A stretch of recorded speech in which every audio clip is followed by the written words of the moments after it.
Well, hello everyone. It is that Weems guy here for yet another episode, and it is currently 35 degrees where I'm sitting, which is up from the 15 that it was overnight.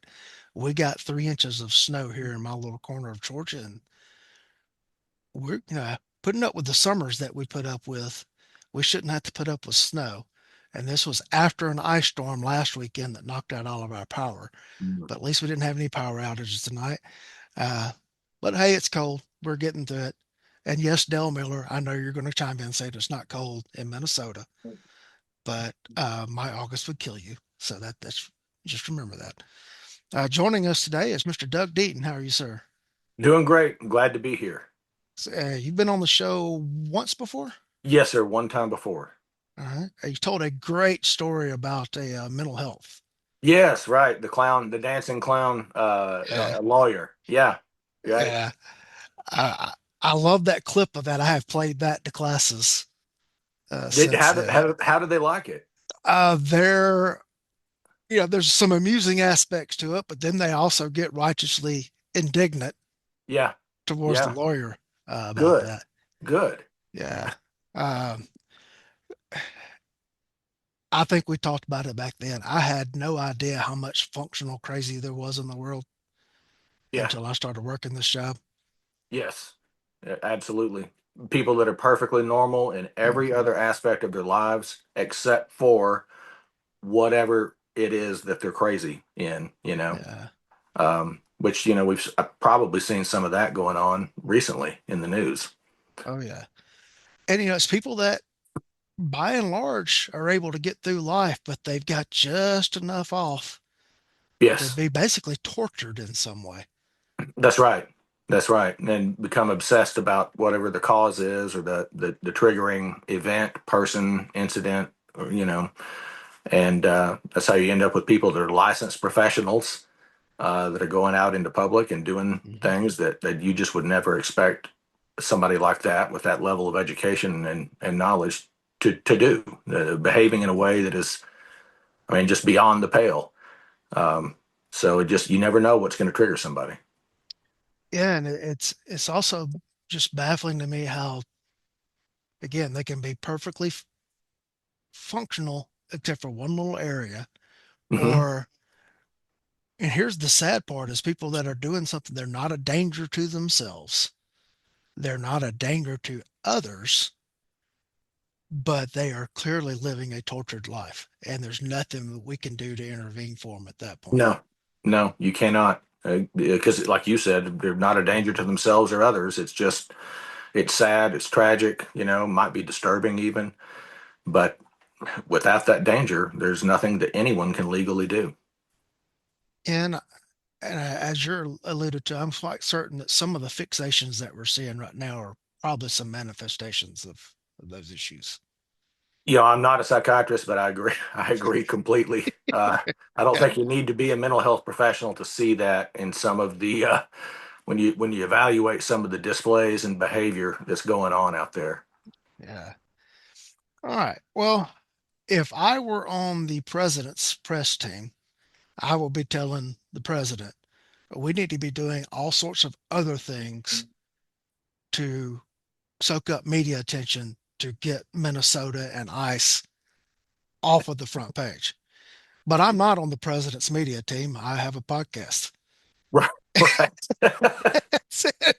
And it's the number one podcast recorded in my kitchen. And so, uh, hey, uh, so we're going to talk about Minnesota, but not necessarily everything be about Minnesota. It's just some of the issues that are going Sure. on nationwide. And it gives us an opportunity to talk about some of the legal issues at play. Okay. That sounds great. And, I think the first thing we need to talk about is federal versus local state interaction. Right. People have this idea from the movies and the TV in Hollywood that the feds show up and they take orders. I mean, they start giving orders and bossing everybody around. And while I have experienced one that tried that, for the most part, that's not how it works. That's exactly right. Same here. I've been to one situation ever in my life where it was a joint operation involving the FBI. and a single FBI agent on scene tried to throw his weight around a little bit and was Yeah. very, very quickly corrected, Yep. both by local law enforcement and his own teammates. Yeah. So no, that's not that is absolutely a misconception that we can probably thank the media for, or popular movies and TV shows Mm-hmm. especially. Um, it's that whole federalism idea. Mm-hmm. There's layers of government, Yep. and so just because the feds show up to handle federal law enforcement duties does not mean that they're going to order local law enforcement to do certain things. They can request assistance Right. with certain things, but very, very, very rarely are they able to mandate any type of specific response or support. Yeah. The one incident I mentioned earlier, we had an individual go on a rampage in the neighboring county and murder several people. And the feds, in working that, found some evidence where the guy had been searching for other people's addresses. Oh, okay. And I got ordered by a federal agent to send deputies through the door of this woman's house. I'm like, Okay. so you want me to send people up, kick her door, and like invade her house? Yeah. And he's like, well, yes. And I said, well, no. Well, no, we're not going to do that. Yeah. And he said, well, I'm federal. And I said, well, I'm not. Right. You That's know, right. I don't take orders from That you. that's correct. And it's I've read the 10th Amendment and I've read Article 1, Section 8. I know what Yes. both of them are. And in that situation, you don't have control over me. That's right. They can request again. They can Yeah. request it. Right. Sometimes there's some assumptions that they make that you're just Hmm. automatically going to provide that support.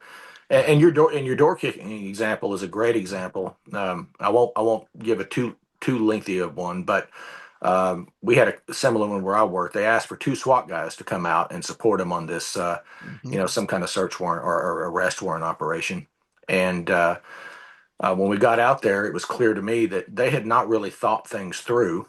And it was a guy that had been doing some kind of denial of service attack on Hmm. federal servers here, there, and wherever. And they they were just telling us this is how we're going to do it. And we had the audacity to ask some questions, Hmm. and they didn't know the answers to those questions. And it was really very basic tactical planning, and the more Yeah. questions we asked, the more we realized they were completely out of their depth. And Yeah. then this is the part I really loved. Your viewers might like this. I was like, "Hey, so what are you going to do again?" So, well, we're going to put on these pest control, shirts. Bob's Pest Control, Yeah. and we got this tank, and we're going to go up there and say we're here to spray for roaches. I said, "Okay," and I said, it is at an apartment complex. I said, have you checked with the apartment complex to see when the last time they sprayed was? Well, no. Why would I do that? I said, well, what if they sprayed for roaches 2 weeks ago? Then he's going to know you're not legit. They already came and sprayed, so you're not the real guys. And then I'm not, Lee, I am not joking. He's with a straight face said this to me. He said, well, it worked the last time we did it. And I said, the last time you did it, when? Well, last time, a couple of weeks ago. I said, with the same guy? Yeah, it worked then. I said, let me get this straight. You're going to attempt to perform the exact same ruse on the same criminal suspect that you did only like 2 weeks ago. Yeah. I said, yeah, we're not going to participate in this. We're Right. not helping you. And they were really upset about that. So, no, Yeah. they cannot compel you to assist them with their operations. We had one, and of course, Georgia's split into three federal court districts, Oh, okay. and it's northern, middle, and southern. But the middle district is like this diagonal swath from Uh-huh. the northeast corner to the southwest corner. So the northwest corner of Georgia is Northern District. The southeast corner of Georgia is Southern District, and Okay. everything in between is Middle District. Okay. And basically, it follows old railroad lines from the 1800s. Oh, all right. Okay. So we ended up with some federal agents from the Northern District working a case that spilled over into the Middle District. Hmm. And they were trying to be secret squirrel, and they had conducted surveillance in our county without telling us. Yeah. And then Okay. they decide to hit a target in our county, and they call in the middle of the night, we need a uniformed deputy to come with us. And so there's a uniform presence, when Okay. we hit this house, and everything, but we're not going to tell you what it's for. We're not going to let and basically Okay. they ill-treated the deputy. Yeah. That way, you just stand over here and shut up and be quiet, Okay. mind your own business. Okay. And so I authorized the deputy to go. He called me and woke me up, and I explained to him what's going on. I said, "All right, you can go. Just use your own judgment Yes. as to what to do. Don't get yourself into something that you don't know the answers to." Right. And so basically, he just hung out outside the house, never went in. Later, one of them comes walking up to him with a bag of dope, like misdemeanor level dope, Uh, and under our state law, and like tries to hand it to him. Here, no. you need to take this into evidence and charge Mm, this guy with misdemeanor marijuana. no, I do not. And and so the deputy calls me and wakes me up again because this is all middle of Yeah. the night. Yeah. And he tells me what's going on. I said, "Well, Scott, the only person that that had the dope was the agent." Yeah. That's right. We got a chain of custody issue here. And unless he's willing to go on an evidence sheet as the person who provided it to you, and he's willing to outline all of his probable cause for being in that house to find it Yes. for your report, Correct. then don't take it from him. Don't write the thing. We No. ended up refusing to take the misdemeanor marijuana charges on the guy, Right. and they're stomping their feet. But we're federal. Well, we're not. And ultimately, they got a GBI agent to come take the report. But Okay. all right. Well, again, so for the viewers watching that may Mhm. not be familiar with search warrants and the rules behind those across the whole country, you would need so the local law enforcement guy would need to know the nature of the federal warrant in the Mhm. first place. Why were you searching in these drawers? Because, again, I'm not being silly here, but what Yeah. if they were looking for a mainframe computer that barely fits into a room, right? Yeah. So if that's what you're looking for, right? You're looking for Yep. HAL, the HAL 3000, Yeah. and well, then you would not be looking in his bedstand for the HAL 3000 computer. Right. So then why did you open the bedstand and then find this contraband in there? Hmm. So that wouldn't be covered under their warrant. So Right. therefore, he had no probable cause to be looking for marijuana in the first place. You Right. would have to establish the reason and the predicate for him Hmm. finding it in the first place. And you're right. You would need to have him go on record, go on paper, and explain what he did, why he did it, how he did it, Yeah. and then came into it, and then you could adopt that case. No, so that's a great example of that separation between federal and state, local agencies. It's again, they can request permission, they can't, or Right. excuse me, they can request assistance, they can't mandate it. There's a big Right. difference.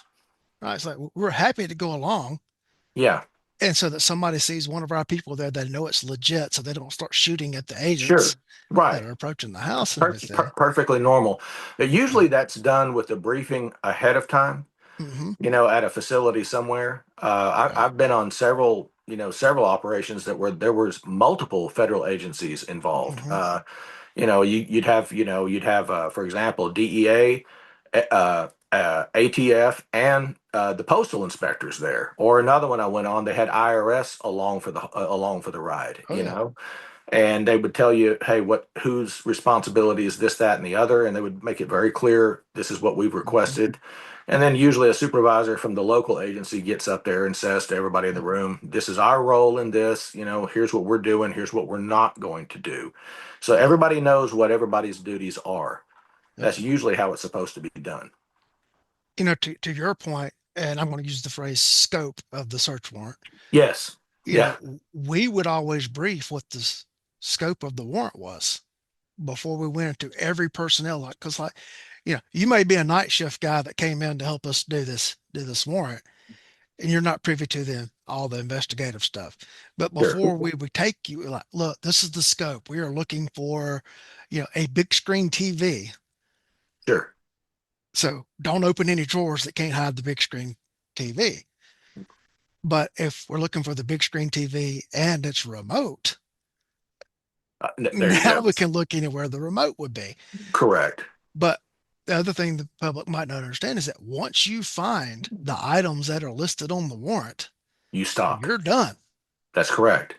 You're done. Now, if Yeah. you find other things while you're in the process of looking for that, that's admissible evidence and it may give you probable cause to do another search warrant. Sure. What you just said, to do Hmm. another search warrant. Yep. So while in the course of searching for the TV and its Hmm. remote, you find a Yeah. kilo of cocaine, Yeah. you can stop, you can send somebody to go get an additional search warrant Hmm. for additional cocaine. Yep. You don't Because continue the search. right now we have probable cause to look anywhere in the house for cocaine. We're going to go take that to a judge and get that authorization. Correct. Yeah. And it's things like the public don't just doesn't understand. Like there's no dead guy exception to the Fourth Amendment. Right. I don't think I've ever heard it put that way, but you're right. There's Yeah, not. yeah. Yeah. It's a dead person on private property. Yeah. We either have a search warrant, have to get a search warrant to process that Yeah. scene, Yeah. or we have to get lawful valid, valid consent from someone with That's right. control over that property That's correct. to allow us to process that scene. Yeah. And cop stuff 101, we all know that even if there's even if you think you may have solid consent or you may have some Hmm. exigent circumstances, Yeah. it's always better to get a warrant. Yep. Always. Always. There's no situation that I can think of in which Hmm. it's not a better idea to have a warrant. It's Yeah. really not. Um, Yeah. this political stuff and the Minnesota stuff, it really Hmm. got me to thinking. And and so I want to share something with you and your viewers that Hmm. happened and that I observed in my career that might lend a little bit of light on the kind of things that happen out there amongst police departments, sheriff's Sure. offices, and the feds. So the city that I worked in, I was a police officer in the city of Plano, Texas. That's about 72 square miles. It's a little over 300,000 daytime residents, and it has a little over 420 sworn police officers. And it's in the Dallas Fort Worth metroplex. It sits just on the top of the whole Dallas area. So my the chief that I had then, he wasn't a bad guy. So I want to be clear. I'm not bashing my old chief, Right. but his politics, his personal politics, were it's no secret that they were I wouldn't say extreme left, but they were definitely left of center. And he Hmm. had he was originally from Illinois, and he had some ideas and thoughts that were probably not in alignment with the Texas GOP. Uh, and so keep that in mind. We also on the east side of our city had what was known as a day labor center. And so the idea behind that was we had a very large number of illegal aliens living on the east side of town. And the city's idea was, hey, instead of having these guys congregate in Home Depot parking lots and in gas station parking lots, the Hmm. city actually built a sort of a job placement center Yeah. where they would go to. And again, opinions can vary on that. And I'm not taking a stand on that. I will Right. say that it sort of centralized the issue.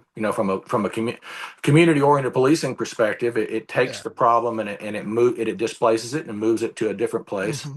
So then when prospective employers need to roll up, hey, I need two, I need five, whatever, they can roll into the day labor Yep. center, which is actually operated by the city. Well, and keep in mind, this was a long time ago. This was Oh yeah. well before Trump's first term. That's how long Hmm. ago this was.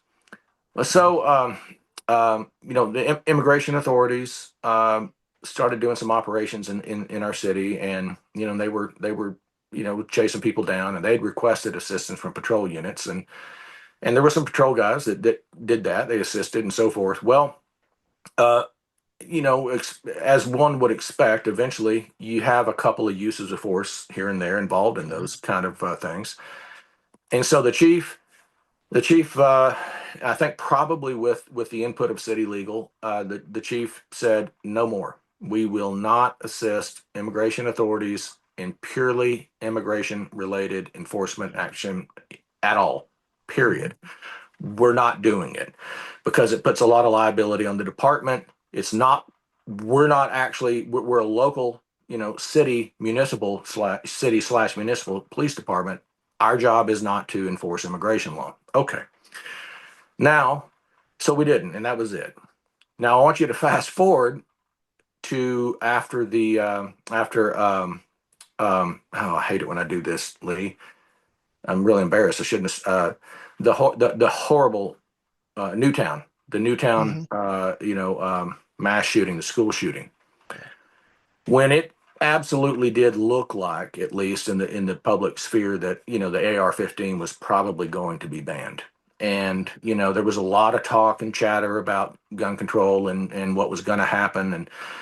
And by that time, I was a lieutenant, and I was required to sit in on chief's unit meetings every Monday morning. I was usually the lowest ranking guy in the room, but I was the kid in the corner, for lack of a better term. Administratively, that's kind of what it was.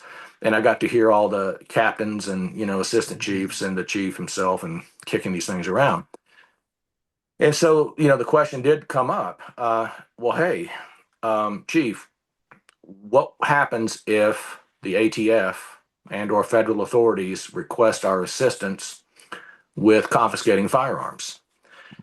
And man, the room got tense because the fact of the matter is probably 90% of the guys in the room were the types that just weren't going to go along with that. Right. And I promise I'm not exaggerating. Our chief said, I'm going to do a little impersonation here. He Yeah. said, well, we have to help them. I mean, if they ask for assistance, we have to help them. What are we going to do? Say no? And one of our guys, one of the captains, like, well, we told the immigration authorities no. And man, it got awful quiet in the room, and the chief's face got pretty red, and he got angry. He didn't throw a Yeah. temper tantrum, but you could tell he was upset. And so, um, just being very blunt here, that's an example of how Yep. a chief executive, of any law enforcement agency, can and sometimes will allow their own personal politics to Yep. enter into the equation, right? Right. So, no, we're not going to help with immigration, but we have to help if they want to seize firearms. Those two things don't go together. It's the same That's legal question. 100% the same legal question. Absolutely, it is. That is a true story. I lived it. I watched it Hmm. happen. So I know, and believe me, I'm nothing special, and neither is my career. So that has to have happened many times over in many other places. And I Hmm. suspect similar discussions probably occurred in various cities in Minnesota. Oh yeah. Oh yeah. And I tell you, it's funny. Philadelphia, the Mhm. DA is making all kind of statements like comparing ICE to the Gestapo, and Yeah. they're going to charge these ICE agents with crimes and everything. Well, that's another topic we can get into. And the Philadelphia sheriff has come out and has made similar statements, like backing up the DA. Yeah. Yeah. I saw her. That's that lady, right? Yeah, Yeah, I saw that. I saw that one. That was right. wild. And neither one of them have command and control authority over the Philadelphia police. Correct. And the Philadelphia police, getting tired of getting phone calls and nasty emails and everything based Hmm. on what the sheriff said, started putting out statements. The sheriff does not control us. The That's right. DA does not control us. You know, Right. please quit attacking us for the things those two people have said. Right. Yeah. So you mentioned earlier, I think, I don't remember if we were recording at the time, but I think you mentioned earlier something about if you were on Trump's media team. Yeah. If I were on, if I were on some kind of committee, or if I had some kind of authority Hmm. over the PIOs and the chief executives of all law enforcement agencies, I would tell everybody Yeah. to stop the political grandstanding. Hmm. You actually do not have to make a statement about Yeah. Right. the current events. You don't. Hmm. And Yep. to your point, if you do not have the legal and organizational authority to actually do those things, don't say it. Don't Right. say it at all. Don't speak about other entities over which you have no authority whatsoever. It's just foolish to do uh, that. I don't. It would be equally stupid for the governor of Oklahoma to talk mhm, about what the governor of Oregon ought to be doing, or yeah, saying that he's going to take action with the Oregon State Police. Like, no, you're not. It mhm, is equally foolish. yeah, And it's that big of a disconnect, even though they're within the same geographic area. It's just, frankly, it's stupid. And I hope that any of the viewers that are watching will really try to keep those levels of government, that federalism thing in mind. Jurisdiction does matter, yeah, and your scope of authority really matters. Like, what's your chain of command? Who do you answer to, and who's under mhm, you on that staff? And unless the Philadelphia PD is under your control, then don't talk about them. right, Yeah, yeah. It's like the DA is going to do his thing, the sheriff may do their thing, we'll do our thing. that's correct. And Yes.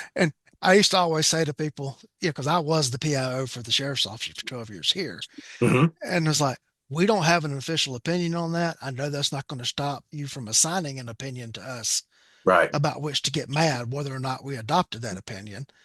And trust me, we'll do something on our own soon enough to Yeah. make you upset with us that you can legally get upset. It's funny because I've had one thing from I ran our Facebook page, and I had one thing from it go viral one week where I was the devil himself. Hmm. And the next week I had something go viral for it where I was this great defender of America, Yes. the Yes. same publication. Absolutely. Yes. Happens Yeah. all the time. All the Yeah. time. And I wanted to contact them. It's like, did you not realize that I'm the same guy from last week? But Lee, that was last week. That yeah, was last week. We're selling news stories now. right, Okay. We're on to a different track, man. Get on board. Yeah. right. Yeah. It's Uh, really. yeah, but before we move on, I've got two things I do want to mention. You mentioned the IRS earlier. A funny story dealing with the racketeering case, and Hmm. that it was being headed up by GBI and some local people, Hmm. but because of the money and everything involved, the IRS came, and so Hmm. we had everybody else is dressed out in their body armor and all this kind of stuff, and there's two guys sitting over there in suits, and you can guess which one were the IRS agents. Yeah. And it's so funny because I was on the team that went to a convenience store that was part of this whole multi-target raid and Hmm. kind of got the whole "you stay out here" treatment. Sure. Everything. Oh, sure, fine. I really don't want to be in any report that would get me in court, so I'm happy with that. So the state guys and the IRS guys are inside this convenience store when the actual target of their investigation pulls up and is like asking what's going on. So, sir, I really don't know what they're doing, but there's some agents and some officials inside the store doing stuff right now. So I'll be happy to go ask if somebody will come out and talk to you. Hmm. And he's like, yes, yes, please. And I said, well, do you happen to have any identification? And he handed me his driver's license and his checkbook. Oh, nice. And I said, sir, wait right here. I'll be right back. Yeah. And Yeah. I walked in and like the IRS agents were there just feverishly looking at stuff. I go, hey guys, here's his driver's license and his checkbook. And they're like just dumbfounded. I was like, how did you get that? I said, I asked. And just by the way, he'd like to talk to somebody. I just walked down to the store Right. and Right. let them standing there. And it was just that's my favorite IRS story. And it's like they were just, how did this local hit cop get Right. this dude's checkbook Couldn't away possibly. from him? Yeah. It's Yeah. just, yeah. That's par for the course, though. I do want to say, I don't want to give the audience this entire bad picture of federal versus state relations and local relations and everything. We had a girl go missing one night, um, and we found evidence of communication where she had been in contact with an adult where they Hmm. planned she was going to sneak out of her house in the middle of the night, walk down the street, and he Right. was going to pick her up. And we quickly traced the communications, placing him as living in Florida. Right. And I want to tell you, our local FBI office came and they treated it like it was their case. They got on the phone with FBI guys down in, I think it was Jacksonville, and they treated it like it was their case. Yeah. Yeah. And we had that girl recovered within 12 hours of her going Wow. missing No, that's good. because federal agents came running to help. Right. Right. No, yeah. So I'm glad you said that because Yeah. every every FBI agent and probably and I'm singling out the FBI because I Yeah. like to make fun of them. Yeah. But every FBI agent has a horror story about local law enforcement, and Hmm. pretty much every seasoned local law enforcement officer typically has a horror story about either an FBI agent or a federal agent of some kind. Hmm. But by and large, my experience has been that there's a lot of overlap. There's a lot of missions that cannot be accomplished without cooperation, and that Hmm. story you told that's a great example of that. Um, it's sort of like a Venn diagram, where you have multiple circles that overlap Hmm. a little bit here and there. And those are the areas that are usually pretty important. And for the most part, there's a lot of mutual support and mutual understanding and Hmm. assistance in there, even Yeah. when there is sometimes friction, which, Yeah. and I'm not speaking for the American people, but I think that's probably what most of the American populace expects Yeah. of the multiple levels of law enforcement in the country. Right. And I'll say this too, you can't hold the agents responsible for the political directives that come from the people who are actually elected. Correct. That's right. Um, when I first went to the sheriff's office, George W. Bush was just leaving, like Obama had just come into office. Hmm. Um, our local ICE agent was so active coming to our jail that he had an office. He had to log into the computer system. He had a Hmm. key card that got him into the jail. And Yeah. he would just, as he pleased, would walk, buzz into the jail, go Yeah. in, could log into the booking system and like put, I want this one, and this one. Yeah. And Yeah. by within a few months of the Obama administration exerting its authority, he disappeared. Right. Right. Dis, Disappeared and went years without seeing him. Yeah. And then as soon as Trump was inaugurated for the first term, he showed back up. Hey guys, I'm back. Buddy. Yeah. Let's see if Yeah. your login still works. Right. Yeah. And now he was the same guy Sure. either way, but he had to follow the directives. That's right. Uh, So,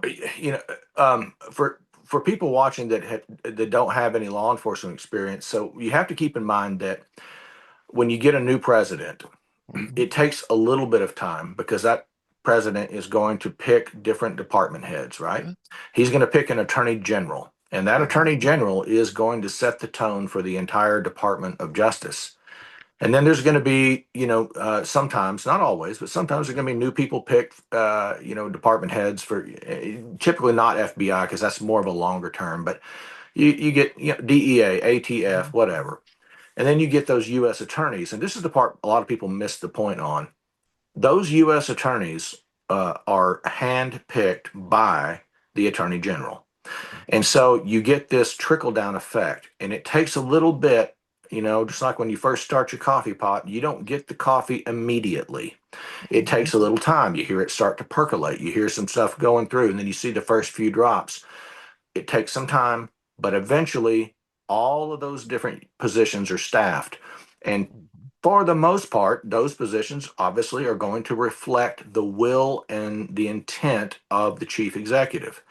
And so you get a different flavor of enforcement and priorities and styles of assistance. You'll see certain cases that they liked to file under the previous administration stop, and you'll see Mhm. newer cases, different style cases, still valid, Oh, yeah. violations of the law, but they just put priorities. It's just different, Yep. and that would be the case if it was one Democrat going to another one or one Yep. Republican going to another Republican president. It would still be a slightly different flavor depending on who was in charge. And you're right, the agents that are on the ground and the first line supervisors and even the second line supervisors that they have no control over that, none Right. whatsoever. And unless there is some flagrant violation of the law, they have to do what they're commanded to do. Yeah. Just as does, Officer McGillicuddy. of the Minneapolis Police That's and right. Deputy Smitty of the Hennepin County Sheriff's Office. Yes. You know, if the mayor and police chief are telling the police department you are not allowed to go actively assist, or the Correct. sheriff is saying that's what those guys have to follow. That's right. And I'm glad you said that because, without going into a lot of details, I've been on Hmm. some situations where a captain came into the room and just spelled it out. Just Yep. came in there and said, "I understand that all of you really want to go on this thing. Hmm. I do understand that, and I appreciate it. And we're not doing it. We're not going. Hmm. It's my decision to make. I'm Yep. telling you, we're not going to do it. And that's the end of it. I appreciate you. Y'all Yep. take care." And he leaves the room. Hmm. You're done at that point. It doesn't Yep. matter what your opinion is. It Yeah. doesn't. Your Yeah. opinion is effectively irrelevant. You've just been Yeah. told you will not go. That's the end of it. Yeah. I have a constitutional queasiness with DUI road checks. I do too. I I don't don't like them. I don't see how they are legal. I don't either. And I don't like them and I wouldn't do them. They are horrible cases. Hmm.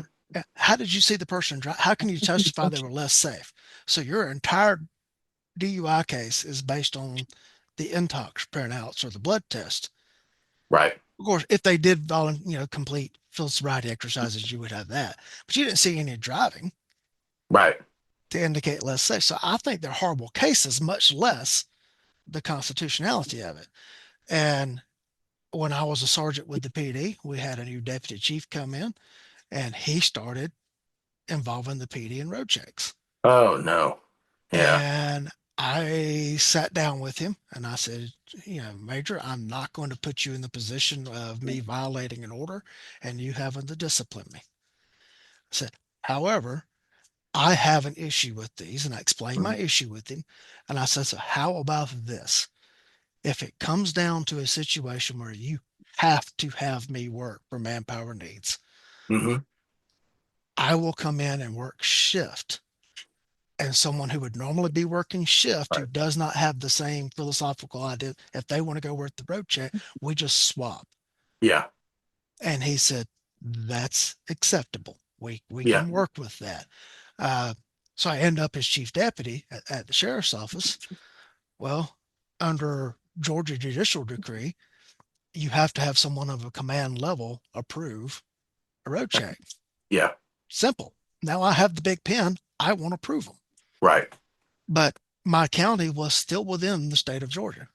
Hmm.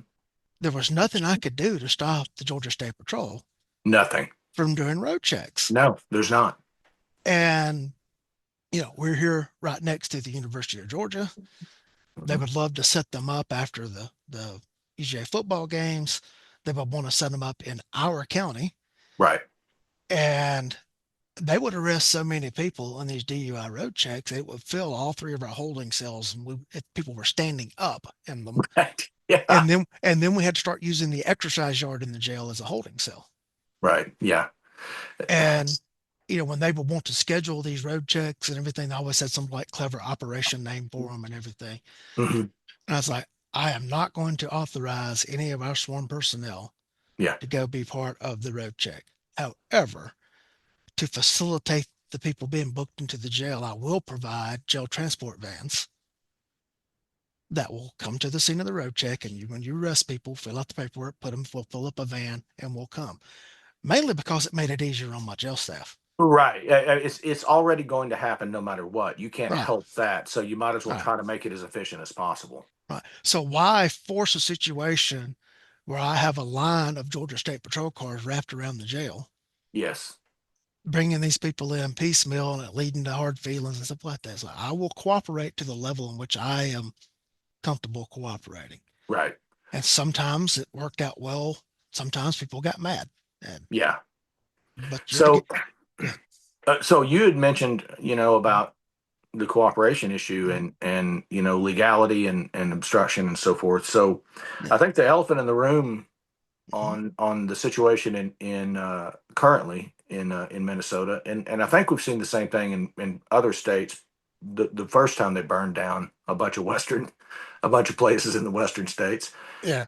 is when a police department says, not only are we not going to assist with your operation, Hmm. we are not going to send any personnel to maintain order or to protect federal agents while they are in the course of Right. their duties.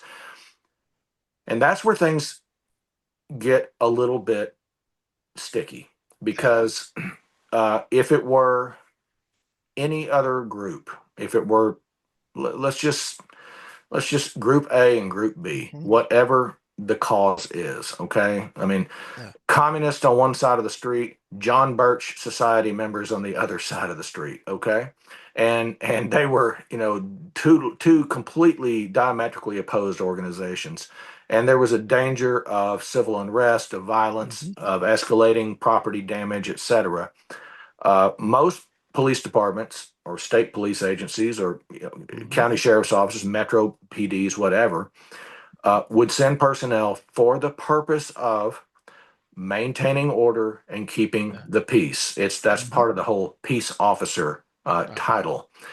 Regardless of the how hot the flames are burning. When I say, and I'm going to be clear about this, Hmm. hot the flames of passion, Yeah. political intrigue. How angry people are. Hmm.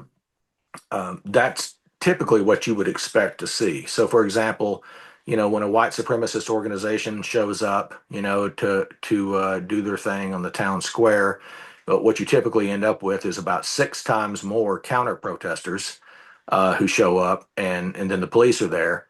I remember one in particular where it was in Denton, Texas, Hmm. and the guy gets on the microphone and he said, and this is how the Ku Klux Klan guy starts the event. I want to thank all of the Ku Klux Klan members within the Denton Police Department for being here and supporting us today.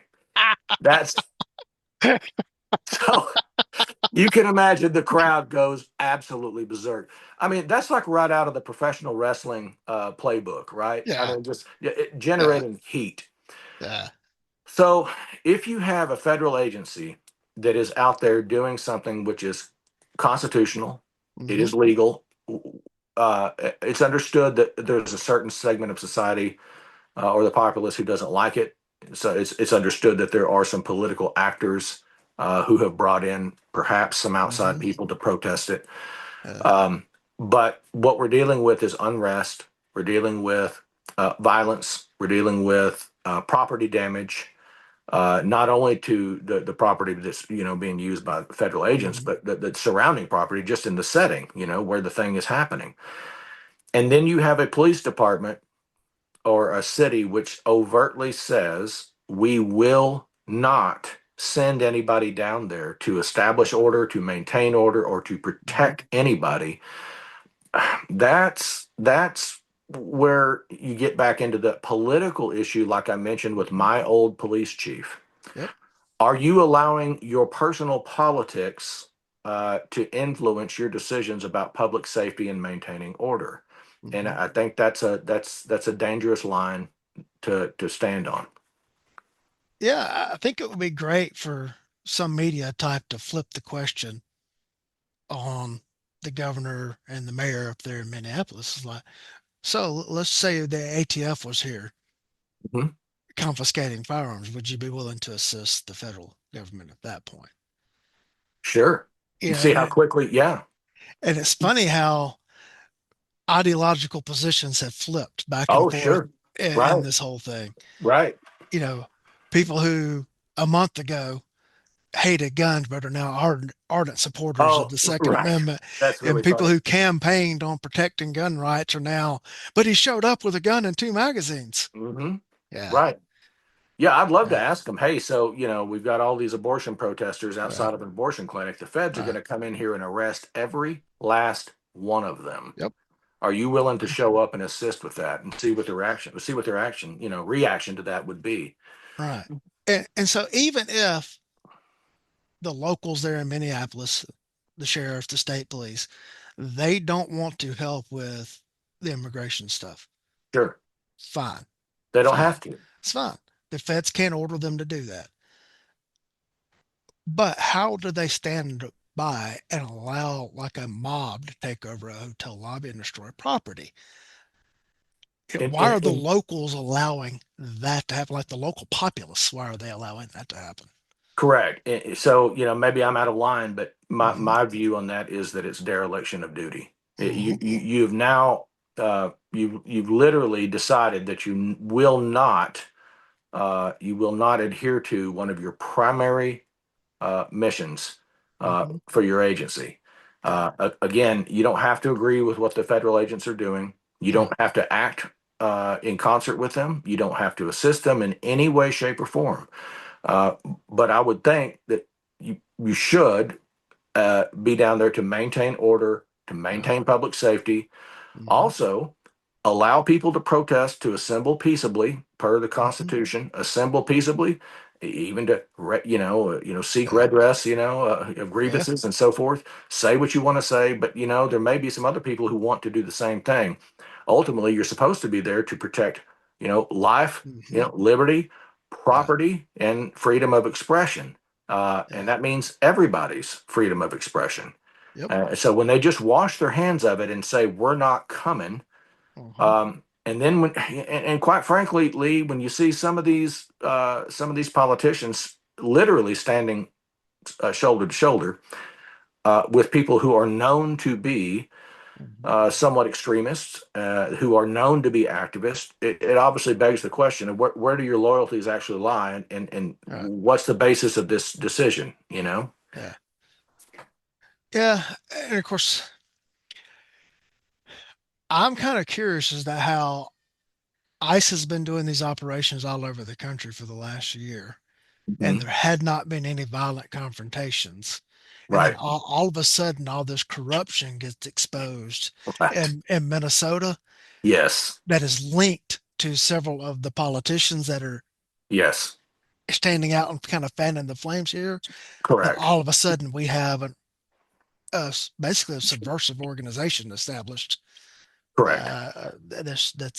that's doing what they're doing. That all of a sudden we've had multiple violent confrontations. Yes, it doesn't really pass the smell test. I'm Yeah. not saying that it's probable cause, but it definitely doesn't pass the smell test. Right. And the kind of fraud that appears to be occurring is Hmm. obviously dependent on a large population of illegal aliens, illegal Hmm. residents.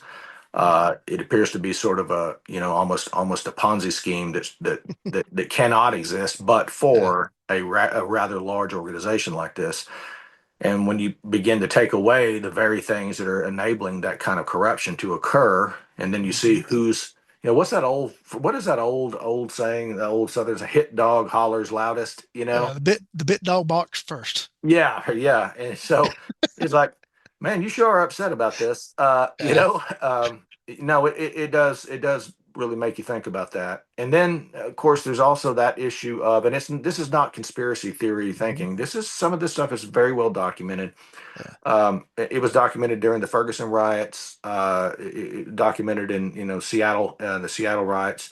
But there are, and we know this, there are buses that show up with professional agitators, that show Hmm. up with professional rioters, people that are known to be subversive actors. Um, and I'm not using the word lightly. Many of these Yeah. people are part of, the, Communist Party, Hmm. socialist workers groups, et cetera. And they are truly professionally trained at, being disruptive. And so we know that's also going on. So the idea that this is necessarily a truly organic response to what is happening, it really kind Yeah. of, I mean, it stretches the bounds of credibility. Yeah. And I agree with you and others who pointed that out. Like, hey, ICE has been doing similar actions in many, many other states, some of Hmm. them kind of left-leaning states, and we haven't Yeah. seen this kind of response. So this is obviously ground zero. Yeah. What's going on? What's going on Yeah. in Minnesota that we're getting this kind of heat, this kind of pushback, and Yeah. why do we have a mayor in Minnesota using the phrase, talking about the police department? Did you see the video where the police chief is standing just off? Hmm. Here's the mayor, here's the police chief, and the mayor says something along the lines of having the police department fight. ICE, and you can see the police chiefs looking down, and you see those eyes. Even he's like, "Whoa, dude, what are you saying?" Right? Yeah, That is the kind of irresponsible talk that yeah. it's not helpful. You cannot pit your local law enforcement agency against the feds, et cetera. Come on, what are you doing? You know? Well, Governor Waltz boldly stated, "I have a National Guard," and like indicated that he was going to mobilize the National Guard to confront. Yeah. Uh, Here's the thing: Waltz served for over 20 years in various state National Guards. He moved Yeah. around some. He Yeah. was actually Nebraska's Citizen Soldier of the Year when he was Okay. living in Nebraska and was part of their. But ultimately, he Yeah. rose to the rank of Command Sergeant Major. I believe that's right, Command Sergeant Major in the Hmm. National Guard. Now, he didn't serve enough time in that grade to retire at that grade, so his federal Right. retirement and everything Yeah. was all as a master sergeant, I believe. Um, Forgive me if I got the military ranks messed up there. Um, this guy served long. He rose to the highest level you could as a non-com, and Sure. he's been the governor of the state.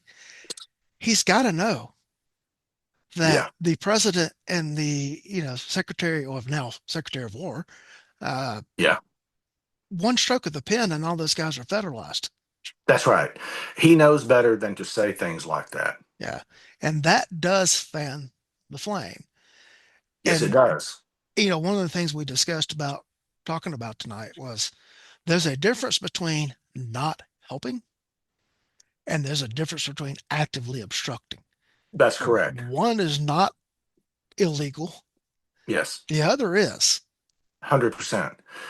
So an example of that might be Mhm. what we've recently heard from, and forgive me if my details are off on this, in Seattle. I believe it's the Seattle mayor Mhm. came out and said that she had authorized the police department to gather information on ICE and their operations, and then to provide that information to protesters. Now, that would be a overt act. Yeah. That would be something. I mean, the word insurrection has been thrown around a lot for the last several Mhm. years. That might be. I'm not an attorney, Right. but that certainly seems to me to be approaching a genuine insurrection. Yeah. Uh, when so if you are assisting Mhm. the people that are throwing rocks, throwing this, that, and the other, uh, Mhm. man, I mean, again, like you said, huge difference between saying we're not coming, we're not going to Yeah. help at all, and then turning around and saying, hey, leader of the Socialist Workers Party, here's where they're going to be, here's what we see, here's our drone footage, here's the vehicles that they're driving, y'all Mhm. have at it. That's a completely different thing. And I don't know what the laws are in Washington State, and I don't know what the laws are in Minnesota. I do know what the laws are in Georgia. And if you use the computer network, we call it GCIC, which is our Yeah. state version of NCIC. Right. Basically, the crime computers, like if you run car tags, all that kind of stuff. Correct. If you use that to gather and disseminate information for a non law enforcement purpose, Yeah. it is 15 years in prison and a $50,000 fine on the Yeah. state level. Yeah, so it's TCIC here in Texas. Yeah. It's same exact thing. Yeah. The rules on that are pretty strict, and you're Mhm. right. You can't do that. You cannot Right. use law enforcement applications, law enforcement only information. Mhm. The National Crime Information. What is it? National Crime Information Computer. Yeah, am I Yeah. saying that right? National Crime Information Center, I think. Center. Yeah. But so you can't use any of that data Right. in furtherance of committing an offense or acting against legitimate Right. law enforcement operate. You can't do Right. that. Yeah, Right. it's a felony pretty much everywhere. Yeah. You're breaking the law. Yeah. You've gone from being a passive actor to being an active participant in a Mhm. resistance movement. Yeah. Yeah, I've seen local cops get jammed up for that. Like they run the tag of the guy that's parked at their ex-wife's house Right. or That's whatever. right. And then they Yes. want to start, oh, what was Yes. so and so doing over at your house? Right. last night, and I've had to refer a case to the GBI on that, and I've Mhm. had to fire a deputy for that. Yeah. Yeah. Um, you know, Yeah. it's I expect that if the feds can prove Mhm. something a violation of NCIC along with that, because the state computers are accessing the national computers, That's right. so you're getting Yes. that access into NCIC. There's got to be some federal regulations involved in that. Oh, there are. Yeah, there's all Uh, kinds of memoranda of understanding and all kinds of signed yeah, documents and all that. yeah, It is abundantly clear with every single law enforcement agency in the United hmm States about what right, those systems can and cannot, or may not, rather. Let me say it, right, may and may not be hmm used for. right, And so when you have a local police department, even a local mayor saying hmm things like that, you're effectively inviting a federal investigation. You oh yeah, are. And I would expect that no matter which party was in charge. right. One thing quickly on the states or local governments trying to prosecute a federal agent that Yeah. is carrying out federal policy and Yeah, then everything in accordance with their jobs. So let's just, one of these ICE agents that's been involved in this one of the shootings. right. The locals or the state government there in Minnesota decide they want to bring charges against him. Yeah. Um, that's great political grandstanding, Yes. but there is precedent in the courts, and there's also a federal code section that says the officer or the agent can then immediately have it removed to federal court and Yes. like it completely out of the hands of the Correct. locals.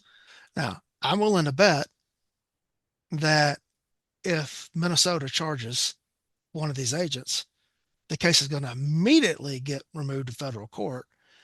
And I don't know, the U.S. attorney that is appointed by President Trump Yeah. is probably going to see it President Trump's way Yes. and immediately dismiss the charges. Yeah, this is, you're right about that, Lee. This is pure political grandstanding. And I want to be very clear on this issue because it really makes a lot of people angry. And if you want to really get back to on the conservative side of things, Mm-hmm.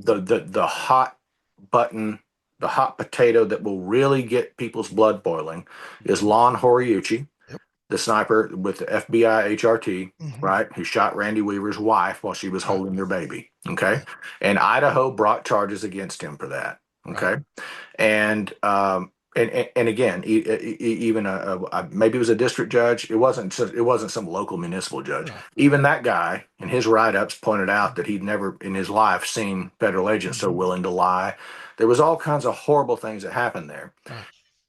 and that case was immediately quashed Right. and transferred to the feds, and that's the way Mm-hmm. it is. Yeah.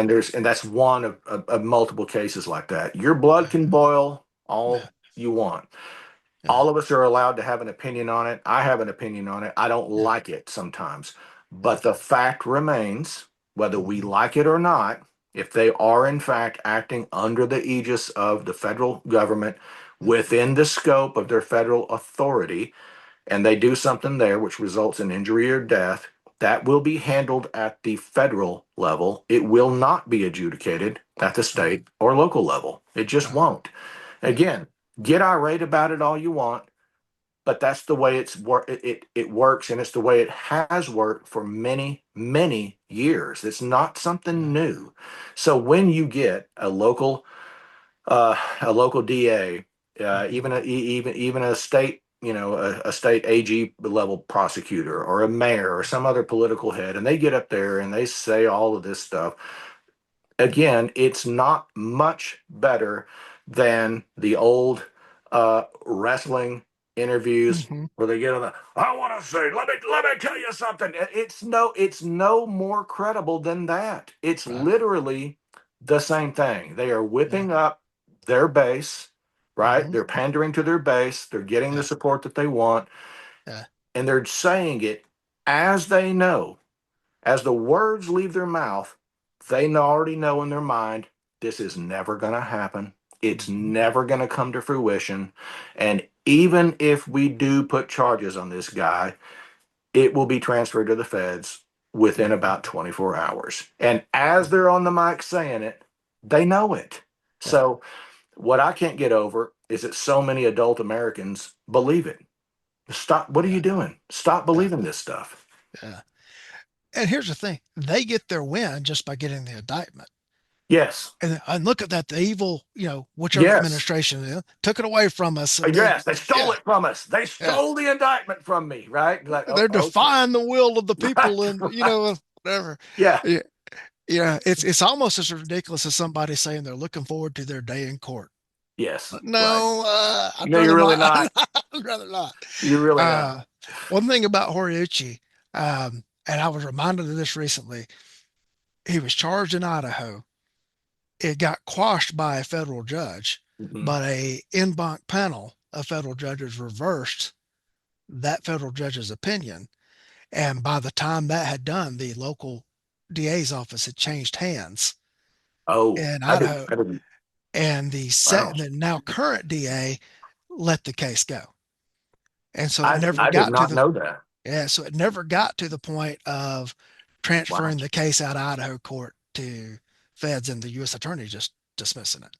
I had no idea. Yeah, Wow. I had because I remember the initial feds quashing it, but Yeah. when I went back to read it again, saw where the panel had reversed it, and then Wow. the new DA let it drop.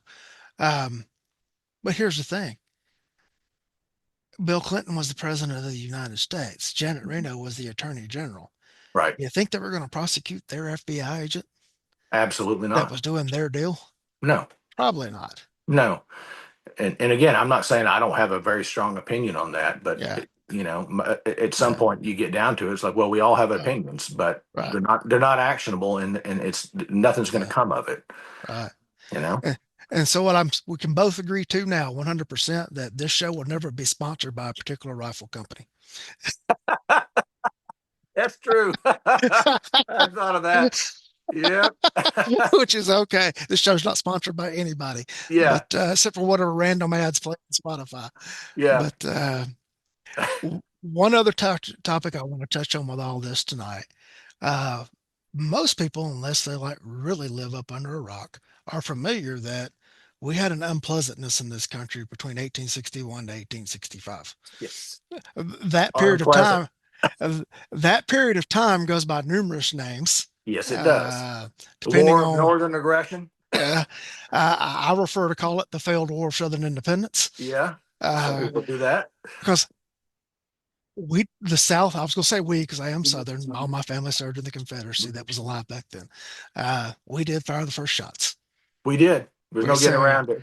right. So we can't really say that it was Northern aggression No, you really can't.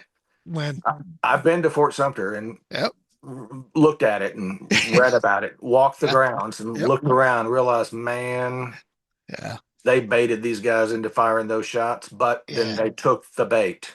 yeah, They took the bait very yep, foolishly. yep, Yeah, yep.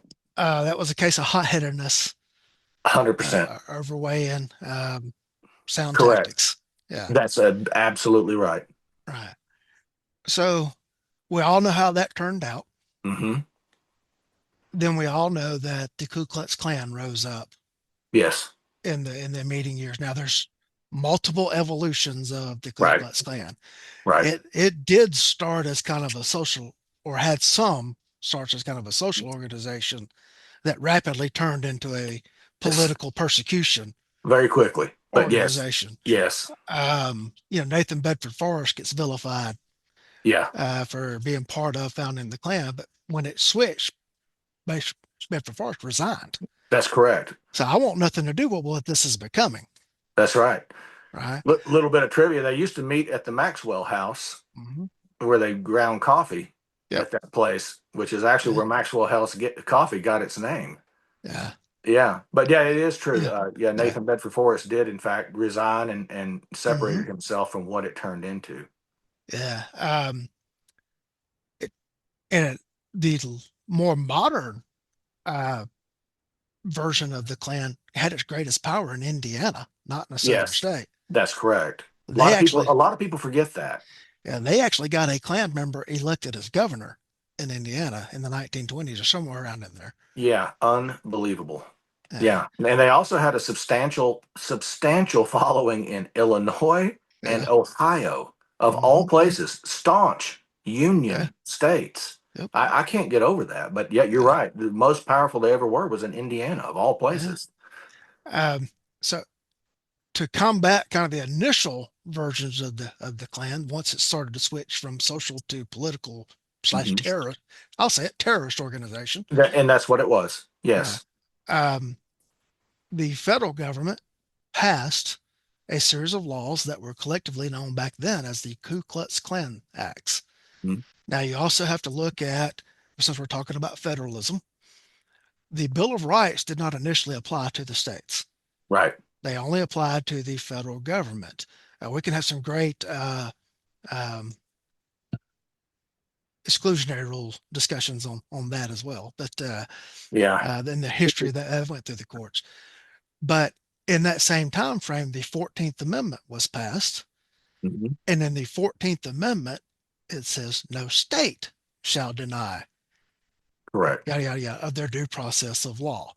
Right. And so the 14th Amendment now applied the protections of the Bill of Rights onto the states. Yes. And then you had the Ku Klux Klan Acts that were passed, and we're talking some examples of some of these laws: 18 USC 1942 and 1943, 42 USC 1980. Excuse me, 42 US. All right, I'm 242 and 240, 241 and 242. Uh, Mhm. the 18s are the criminals, the 42s are the civils, if I remember correctly. Right. I think that's Yeah, right. Yeah. Yeah. and those were passed to combat the power of the Klan. Yes. And it effectively broke up Klan operations in the 1870s. Well, then along comes the new Klan, which is Mhm. completely separate. But in the 1960s, sometime in the 50s, but mainly in the 60s, you have Right. in the Supreme Court what was known as the Civil Rights Revolution. Hmm. And the Supreme Court started actually upholding, well, that's when they came up with I think one of the most horrible decisions that Supreme Court ever came out with was Miranda and some of those others. But you also had the Justice Department start using these Ku Klux Klan acts to prosecute Yes. government officials Yes. who were using the quote color of law Hmm. to deprive people of their civil rights. Right. But there's a little known portion of those. One of them says that if two or more people, Hmm. Here not we two go. or more government officials, Two or more two or more people. people conspire Yes. to deprive someone of their civil rights, they can be both prosecuted Right. under Title 18 and sued under Title 42. Yes. All right. Guess what law the journalist Don Lemon was just charged up under? Yeah. Well, and if I and again, I haven't followed that closely. I've seen a little bit of the video. I've read a couple of articles. My understanding Yeah. is that he did something which is usually illegal in all 50 states. Mm-hmm. But it just so happens that the federal law also applies to it. And Yeah. again, my understanding is that he obstructed people from being able to enter or exit Mm-hmm. a place of worship. Right. And you can't do that. And Right. Texas has a very specific statute about Mm-hmm. about obstructing, disrupting a Yeah. meeting, disrupting a place of worship or public gathering. Blocking people, blocking a passageway is a Texas statute, Mm-hmm. and it's pretty straightforward. I mean, what he did, if in fact he really did do that, in Yeah. most states that would be a violation of one or more state laws. Right. And so, yeah, under this federal law, dude, Right. you can't do that. You Right. just can't. From reading articles, it looks he was charged under the one where two or more people Mhm. conspire to deprive someone of their civil rights. Yeah. That is a Klan era law. Yeah. The other one was the so-called FACE Act, which Yes. came along later. It's not one of the Klan laws, and that's the same law that prohibits people from blocking access to abortion clinics, Yep. also Yeah. prohibits people from blocking access to religious facilities Yeah. or interfering with religious facilities. You're right. And those are Right. the two that he's been charged under. And it's kind of funny to me. There's all this outrage over First Amendment and all this kind of stuff. Well, guess what? Uh, two journalists were arrested for their part in going into the Capitol on January the 6th Hmm.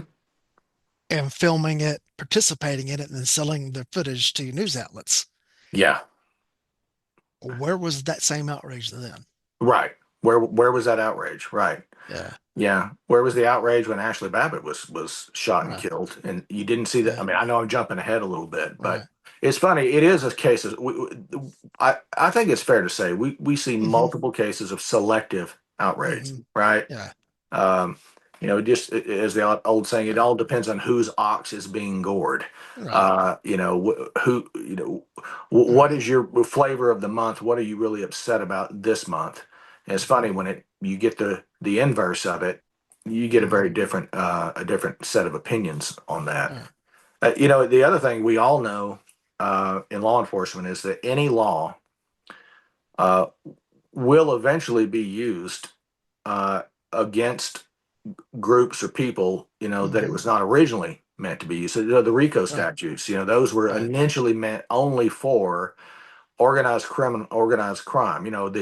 the stereotypical, mafiosos, that kind of thing. Hmm. But it turns out that the exact behavior that is proscribed by that law also applies to other organizations as well. And Hmm. it's really funny. They started using that against all kinds of different groups. So it doesn't Yeah. surprise me that a law that was initially intended to address those people who were blocking access to abortion clinics and Hmm. or religious facilities, of course, it can also be used against someone who did Right. what Don Lemon did.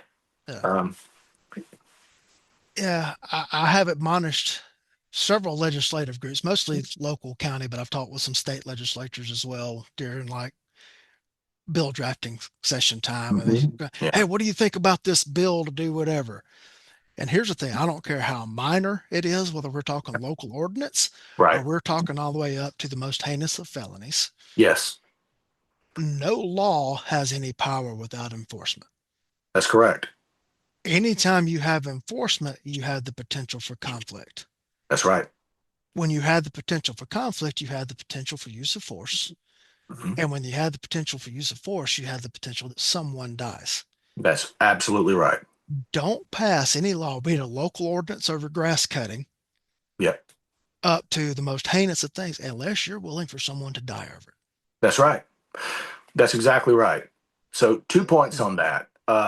I would strongly recommend every legislator and every Hmm. lobbyist, and every special interest group who wants to pass a new law Hmm. to always ask themselves, how would your most hated enemy use that same law against you or your friends?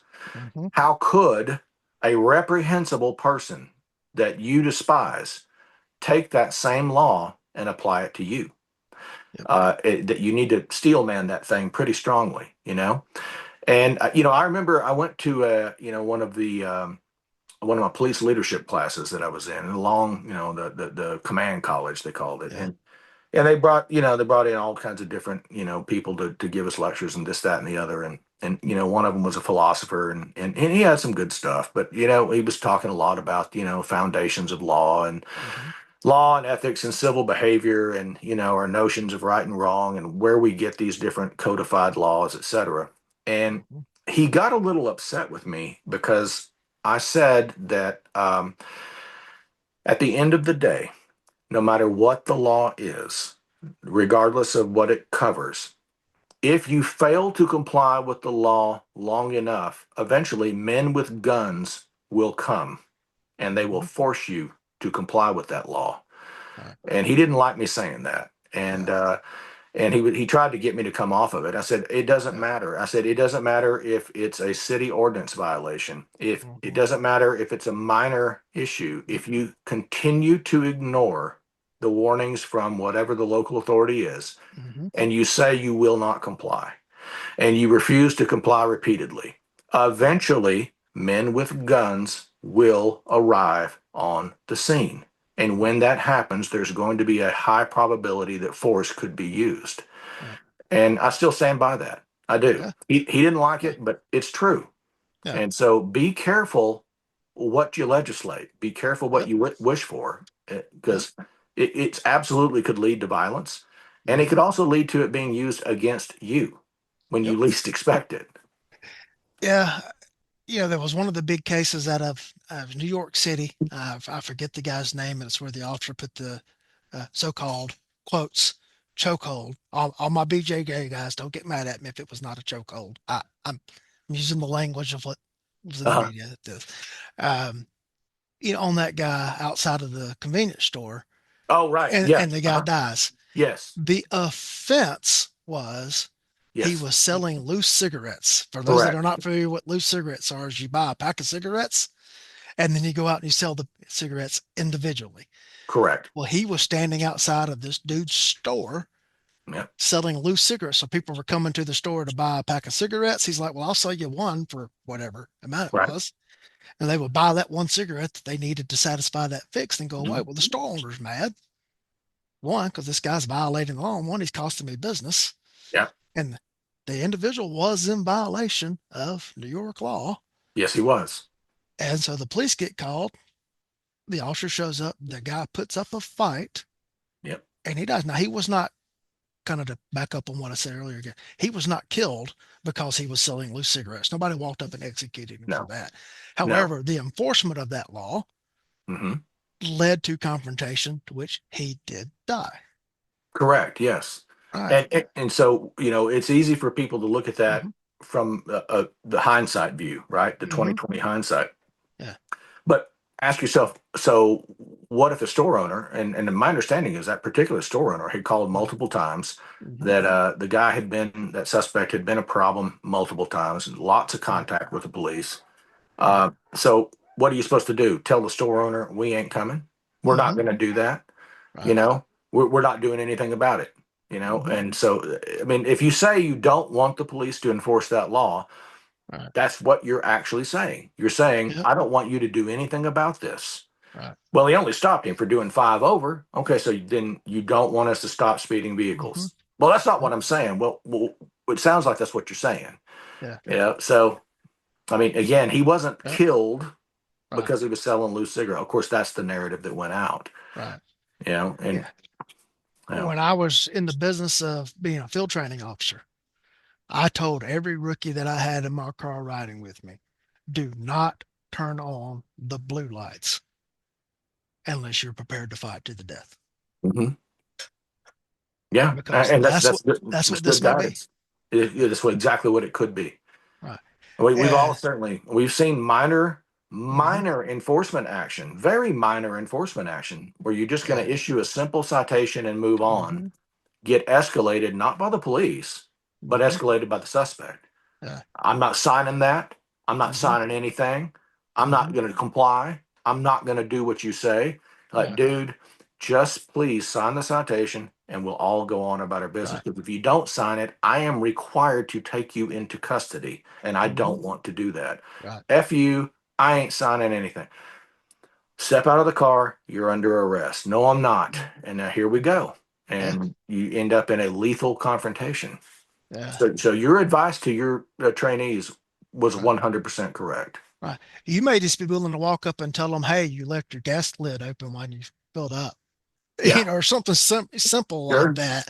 Uh, but they don't know that. You don't know what you're coming No, into contact when you walk up. So you might no, be stopping them. Oh, I'm just going to give them a warning for this. You've already decided that for you hit the switch, correct. but you don't know what they just left from or what they've got in that car. That's right. And it's like I say, look, don't turn on the lights unless you're prepared to fight to the death. Hmm. And have that attitude. Have that, well, not that attitude, but that preparation in your mind. Yes, And hopefully it doesn't go that way. right. It's But kind of don't be surprised if it does. That's the right. main thing. It's like, hey, we Yeah. think that we're just making a stop Yeah. for a very minor violation. Like you said, I've Yeah. already made the decision. I'm going to give a Hmm. warning, Yeah. unless he's a wanted felon, Right. but he's already made the decision that he's Right. going to kill you. Right. For most of my time in patrol, I had Monday as an off day. Monday was traffic court day. Uh-huh. So if I wrote tickets, I lost an off day if people went to court. Oh, right. Uh-huh. So I adopted pretty quickly a jail or warning philosophy. That's good. It's either if it's not bad enough for me to take you to jail, you're getting a warning Yeah. because I don't want to come in on Monday on Yeah. my one off day, to come to court. And so I kind of got in the habit. I would walk up to people and say, "Hey, I stopped you because of X. However, if everything comes back legit on your license, everything like that, you're going to get out of here with a warning." Yes, that's a And good like way we to do it. completely disarm them, everything. But understand, your license comes back suspended, your tag Hmm. comes back, like Yeah. no insurance on your car, then I have to do my job. Right. And I found that de-escalated a lot of stuff without it ever getting escalated to the point it had to de-escalate. Yeah. Yeah. No, You know, that's just my way of looking at things. no, that's Yeah. good stuff. And Yeah. I mean, I'm a big believer, and I'd learned it just through trial and error Yeah. in police work, is taking Hmm. anxiety off the table as early as possible in any interaction. Right. If you can remove fear and anxiety and uncertainty is usually the root of both of Hmm. those, then things usually go a lot smoother in any Right. conversation. So, no, that's exactly what you were doing. Right. I worked 15 years at the sheriff's office. Mhm. I still don't know where we stored the tickets. Yeah, I never had a ticket book. On the rare instances I had to issue a citation because I ended up arresting somebody, they yeah, had a warrant or they had a suspended license or something like that. mhm. Somebody had to bring me a ticket. Right. That's funny. It's funny. Now, I made more traffic stops than some of the people in patrol, even though I was admin guy or behind the wire. Mhm. And it was funny on like my fourth traffic stop one day, uh, one of the patrol supervisors radioed to meet with me after I went 10-8 from the stop. And he pulls up and says, hey, Chief, these are called citations, which is like, Yeah. don't give me one of those. Don't give me Yeah. one of those. Right. And, that whole thing is we're just writing tickets for the revenue. Well, I don't know what the law is in everywhere, but in Georgia, the sheriff's office receives absolutely nothing from a Right. citation. Right. Um, if you're a state agency, you receive absolutely nothing from a citation because it goes to the county in which the ticket was issued, but it Yeah. goes to the general fund of the county. Now, municipalities, you may end up where the agency can argue some sort of funding from that. Sometimes, I mean, at least where I worked, there Mhm. was a percentage of the citations that went to the municipality's general Yeah, fund, but yeah, not to the police department. It had right, no effect on the police department's right. budget. Now, So, we have a state law that if so much of the revenue or the fines from speed detection citations, speed yeah. enforcement citations, if that equates to a certain amount of a municipality's or local government's budget, the state can revoke your permission to run speed detection. Oh, wow. Hmm. Okay. That's pretty consequential. Right. We Dang. have Here in Georgia, we have one law that governs speeding. We have 14 laws that govern how you enforce that one law. Oh, wow. Okay. We actually have to get a permit from the state to operate speed detection devices for local Huh. agencies. Okay. Yeah. Well, again, another great example, though, of how Hmm. different layers of government Right. operate differently and sometimes have to get permission from other Yeah. entities in order to do certain things. Huh? There you go. And it's just so much stuff that people just don't understand. It's not that they don't understand, they just have no idea. Right. And I mean, why would they? I mean, I don't know anything about, but flying commercial aircraft, Right. I don't. I don't Hmm. know what is involved in that. I don't even know what's involved in baggage handling. I have no idea Yeah. how all that stuff works. Hmm. No clue. I saw some TV show one time about how, all the different suitcases and luggage get handled by these mechanisms and the computers. Hmm. I don't know any of that. And why would I? It's not my job. I don't do this every day. Right. But, I'd probably be the first to get mad, get angry, Hmm. if, I'm going to Oklahoma City and my bag ends up in San Francisco, I Yeah. know that I'm upset about it, but I don't understand why that mishap occurred, and I Yeah. don't understand everything that led up to it. All I know is that I'm upset about it. And I Yeah. think that's what you see a lot too. You see a lot of Yeah. people upset about the perceived Hmm. outcome of an event, and I'm being really cautious with that term. Right. Their perceived outcome of an unpleasant event, which may or may not be accurate in the first place. Perception may Hmm. not be, but Yeah. then all of the different steps that occurred for the event or the incident itself to happen, there were many, many other things that had to Oh be in yeah. place. And they, in most, and again, I'm not slamming the American public at all. Why would they Right. know about it? It's not what they do. Right. There were so many different things that have to occur for that incident to have occurred in the way that it did, with the personnel present in the way that they are, and then why did they act in the way they did in response to the private citizen's behavior. And that's a great example of how that the person gets a vote, right? The Yeah. suspect, or they Yeah. get it, they get a vote, they get Hmm. some input on how this thing ends. Yep. And many people just they simply don't know what they don't know Hmm. about these incidents. But damn it, they're angry about it when they see it unfold, on social media and on the mainstream media. And of course, it also doesn't help when they see some of the AI manipulated Hmm. imagery and videos, Yeah. as well, which Yeah. these days it's so difficult to know which Right. one is true. Right. And some of the narratives, like the guy that was shot in the latest one, Preddy, I think was his name. Yeah. Hmm. This video comes out of him kicking the tail light out of the Sure. SUV. Whether Okay. or not that's real or AI generated, I don't know. But Opinions vary. let's just say, for the sake of this discussion, that it's 100% legit real. Okay. I don't care that he did that 2 days before he got shot. I don't either. If if there was not a legal justification for the use of force at the instant it was used, Right. then here's the thing. I tell people this stuff. A convicted murderer who has served his time in prison and is being released, and someone attacks him on the prison steps, has the right to self-defense. That's correct. He does. Yeah, and I dealt with that with the GBI, Georgia Bureau of Investigation. They changed their policy when they investigated an officer-involved shooting, is they wanted to start pulling every use of force that an officer had been involved in, Oh and well. and I objected to that. Yeah. In the case, one of our deputies was involved in a shooting, and the agent, good agent, I don't blame the agent, said, Mhm. "Well, it would look bad if there was something in there." I said, You're investigating the incident in which deadly force was used. Mhm. Whether or not he was in a good, bad, whatever use of force 6 months ago, 3 years ago, whatever, has no bearing on whether or not they were legally justified to shoot the dude they just shot. That's correct. So for the viewers that are watching, um, you have to keep in mind that use of force by peace officers is judged based on whether or not it is objectively reasonable.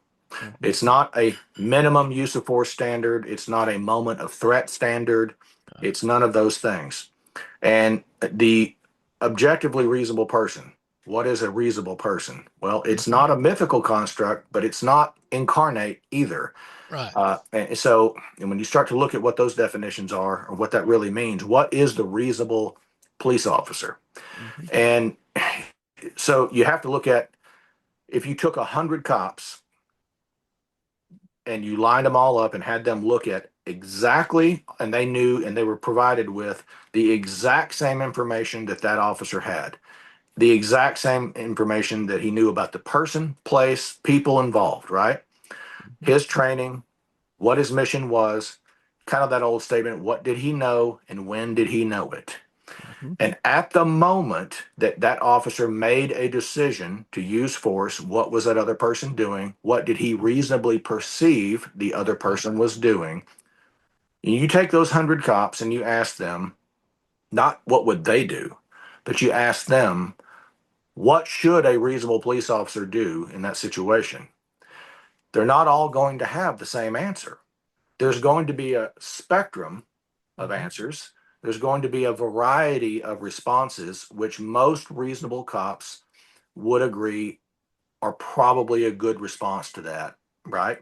And so it's easy for us to pluck, oh, this is the one we want, or this is Mhm. no, it's not. It's a spectrum. There's probably going to be 5 or 6 alternatives to choose from. Yeah. And if you get 60 of those cops out of the 100 to agree on, hey, this is probably what most reasonable cops would have done. Now we have a spectrum of responses. Mhm. So it doesn't mean it has to be perfect. And that's the other thing that I think a lot of people miss. If nobody hears me say anything else in this podcast, hear me now. Reasonable does not mean perfect, Right. because human beings are not perfect. We are flawed individuals, and we are limited by our biology. Okay, we're not robots that can respond Mhm. instantaneously. You have the whole cognition perception gap, and real all that kind of stuff. So it's not about, was it a perfect response? It's not about, was it the right response? It's about, was it a reasonable response? Again, I want to reiterate, based on what that specific officer knew at that exact moment, based on all the information that was available to him or her, and based on the behaviors that they reasonably perceived from the suspect. And let me tell anybody watching, that gets very complicated when you start to Mhm. drill down into all of that. Yep. And one last thing I'll say before I be quiet is, it's easy for us to look at a video and watch it frame by frame by frame and say that we know what happened out there. Mhm. And people like to say things like, "Well, the camera never lies." Camera never lies, Doug. That's true. The camera doesn't Mhm. lie, but you know what else? The camera doesn't always tell the truth. The Right. camera doesn't tell the whole truth. And Mhm. so you have to gather as much information as possible from suspects, other suspects Right. potentially. If the suspect is still alive, interview them. Witnesses that were at the scene, multiple cameras, the officers themselves, and then you have to look into, what did this officer know at the time that he Yeah. or she knew it. Uh, It's not a simple analysis, and quite frankly, in my opinion, Lee, I think we're seeing a lot of people who mean well, mhm. who are providing their own analyses online, and Yeah. those analyses are premature and they are incomplete. Yeah. One of my coworkers was involved in a shooting, Mhm. and the shooting was at the end of a car chase in which the suspect wrecked and came out of the now busted out rear windshield of the car, comes over the top of the car, and attacks my coworker with a knife. Several days, a week, sometime in the immediate uh, time frame of this same person had been involved in a car chase, same officer. Um, Car wrecks out in front of him. Guy goes out the rear windshield and runs away. Okay. All right. Now this is happening. This is all Again, happening in real time again. And he right. actually says, I said to myself, here we go again. Yep. Like, Yep. and in his mind, the guy was going to run. Mm-hmm. But all of a sudden he comes over the top of the car. Yes. Now I'm watching this video. He showed it to him. Obviously, I know something happened, or he wouldn't be showing me the video. And so I keyed in on certain things, like I'm looking for something. And here's the guy comes over the top, the roof of the car, Mhm. running. He actually runs down the front windshield across the hood, towards the officer. And he's got a knife in his hand. Okay. Well, when I saw, oh, that's knife, whatever, my coworker said, I didn't recognize it was a knife until he was on the ground Oh, wow. coming Yeah. at, So when I saw it, because I'm watching the video going, oh, Mhm. I'm justified to start taking him out right now. He's got a knife in his hand. He's charging straight toward me, all this other stuff and everything. Yeah. My coworker saying, I didn't realize he had a knife until he was much closer to me. That's right. My coworker is backing away at a rapid pace. And then all of a sudden he hard steps and goes to the left. Hmm. I'm like, hey man, why'd you do that? He goes, I knew my car was behind me and I thought I was about to get trapped pinned up against the front of it. Huh. And so I cut Okay. to the left. Okay. Neither one of those two things are revealed in the video, and you wouldn't know it unless Mhm. you talked to the guy. Correct. Yeah, there's Yeah. so many things that are not captured by video. There's Hmm. oftentimes there's sounds that are not that are not captured, facial Yeah. expressions, Yep. statements that are Hmm. garbled on the recording, Right. but officers hear them. Something else that's often not recorded is that kinesthetic Hmm. feel, the pressure that you Hmm. feel when you are wrestling with another person.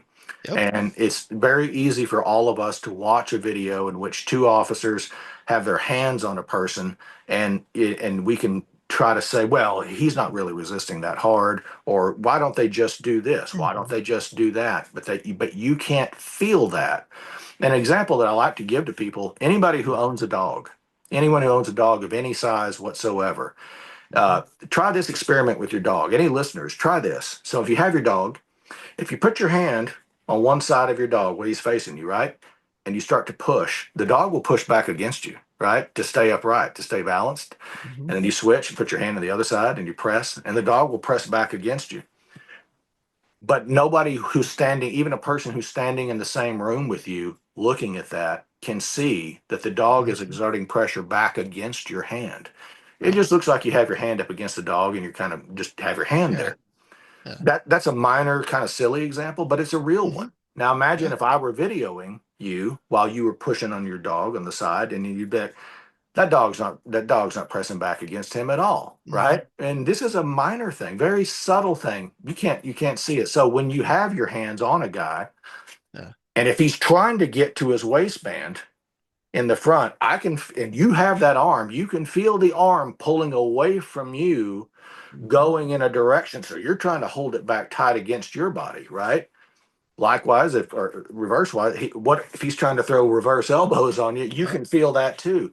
Yeah. But those things are often never captured on camera, and they can't Right. even be perceived on camera. Yep. So those things, and it's right there. It's on the video, Yeah. and yet you can't see it on the video. Yep. And that's why with this, the nurse, I want to say the name was Purdy or Pretty or something. Forgive me for not knowing his name. The most recent one with ICE Mhm. in Minneapolis. As of right now, based on the video I've seen, it doesn't look good. No, it's ugly. I, It yeah, looks bad. right. I am very uneasy with some of the statements that have come out of the government officials on this, such Hmm. as, well, he Yeah. showed up with a pistol and two magazines. Well, I've been to stuff with a pistol more than two magazines, and it didn't Right. justify shooting me. Right. Um, but all of that could change with interviewing the agents. Correct. Why did you decide to do what you did? Well, one of the agents reached in and pulled the gun out of the guy's belt. Well, what Yeah. if the agent that fires the first shot sees that hand grabbing the gun? Yes. And in the struggle, he thinks it's dude grabbing the gun. Right. It would be tragic. It would be horrible, but I'd understand. Yes. Again, is it a Yeah. reasonable perception? That's the Yeah. thing. This here's the other thing that a lot of people Yeah. don't understand. Making an honest mistake is not a crime. Right. And in a tense, uncertain, and rapidly evolving situation, uh, human beings can make imperfect Hmm. decisions, but in good faith. And Yep. that's go look at Graham B. Connor. That's Hmm. what that's all about. Yep. And if you're expecting perfection, you're never going to get it from any organization in which human beings are involved. But yeah, if you happen to know through the course of either your investigation, possibly prior knowledge, certainly while you're grappling with the guy, and you come to the knowledge and realization that he does in fact have a firearm. Yeah. And now it's that amplifies things. It Hmm. does to a certain extent. So now we know the stakes have been raised potentially, and then you feel a certain movement either towards or away from the firearm. And then you're trying to get a grip on it, trying to control this firearm, and then the firearm goes off. If he has his hand on it, it might be Hmm. reasonable to believe that he either fired it Hmm. intentionally, or he's getting the gun out of the holster and fires it. Either way, he's got Yeah. his hand on the gun, and now the gun is in play. Hmm. That would certainly lead to a different decision tree Right. than if he didn't have one, or if he wasn't going for the gun. Yep. If you don't believe he's going for the gun, that's Yeah, going to lead you in a very different path. right.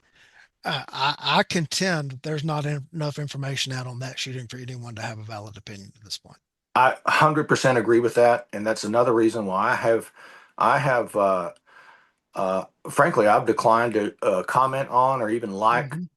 any comments or Yeah, issue any kind of public opinion whatsoever about anybody else's public opinion on it. yeah, Uh, again, there's a thing known as awful but lawful, yep, because again, sometimes even the best of intentions with force look hmm, pretty ugly, yep, and sometimes they are also imperfect.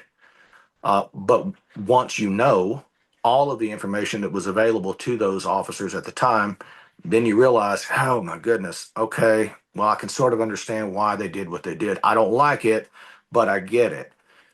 That could be the case here. I yeah, agree with you. There's not enough information available right now, even with the two different camera angles. There's hmm, simply not enough. right, And, I don't, uh, I just think it's reckless for people to be making some of these statements with firm certainty. And I agree with you too. I think it's also, uh, as I mean, I'm a pretty staunch Second Amendment guy, hmm, and I'm also a career peace officer, and and I've arrested plenty of people for unlawful carrying of a weapon. I think it's also reckless right, and inappropriate for government officials to assume that simply because somebody was armed and had a hmm, couple of spare magazines, that alone by itself is an indicator of malicious intent, because it's right, not. It's only an indicator of malicious intent when coupled with or additional information about the person's behavior, statements, a manifest intent by their actions. Then one might be able to come to that conclusion.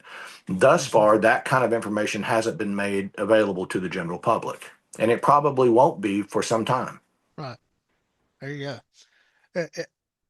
I've made traffic stops on people that were lawfully carrying firearms. It didn't justify me in shooting, even though they had done a quote illegal act. Right. Nothing else in their behavior justified me using deadly force. Correct. And Yeah. I've had several amusing, I'm standing there at the window, they're flipping through their wallet to get their driver's license. I see their Georgia weapons carrier license. Hey, what kind of gun do you carry? Being a gun guy. Yeah. And they freak out. I'm like, hey, sir, it's okay. It's okay. I'm just a gun guy. I'm curious as to Yeah. what you I'm carry. curious. What do you got? Yeah. Yeah, you know, and like, sir, I promise if you don't touch yours, I won't touch mine, and That's it. we'll get Yeah. out of here. Right. Uh-uh. Um, Doug, I could keep talking with you for hours because I've had a No, thoroughly, same here. Same I here. had a great time in this conversation. We've probably been going an hour and 45 Is that or so right? at Oh this my point. goodness. Okay. Yeah, Yeah, that's plenty yeah, long.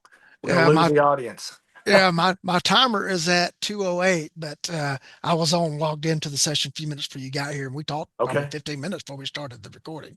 Right. Um, so man, we're probably pushing an hour and 45 now. Yeah, Uh, that's plenty long.